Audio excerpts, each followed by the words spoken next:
Oh no, the Dallas Cowboys are back in the media because the Micah Parsons situation appears to be spiraling out of control. Oh no, who could have saw this coming?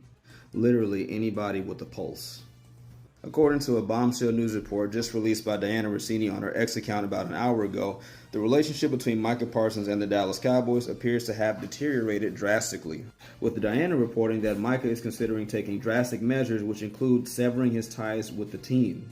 Again, who could have saw this coming? Now there's a very famous quote that says, "Those who do not learn from history are doomed to repeat it." And speaking of history, recent history, this has happened to the Cowboys at least 3 different times since 2019, all with 3 of their biggest players and best players since the triplets back in the 90s. Ezekiel Elliott, CeeDee Lamb, and Dak Prescott have all had some variation of what Micah Parsons is going through right now with their own contract situations and holdouts. And it's been the same MO by the Joneses every single time. Player gets drafted by the Cowboys. Player exceeds expectations for the Dallas Cowboys and warrants an extension when their time comes. Player waits longer than what they should, according to the market, and face public scrutiny and borderline character assassination on behalf of ownership. Sound familiar?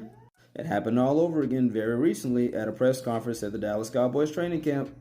Those who do not learn from history. Oh wait, didn't something similar happen in 1993 with Emmitt Smith?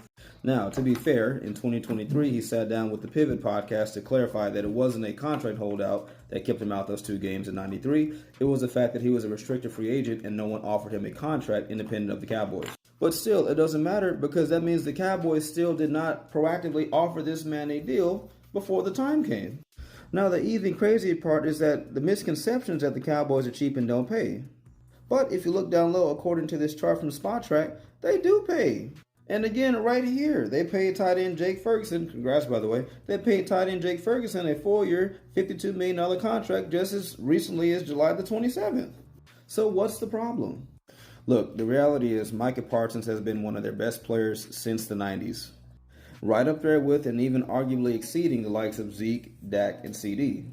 These are all players that the Cowboys have shown that they cannot win without, whether it's by injury, contract holdout, or whatever the case may be.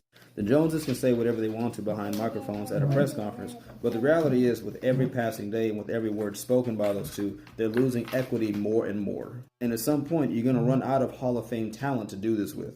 And while the Cowboys go down in flames, trust me, there are already teams lining up to probably call this man. The ball's in Micah's court right now.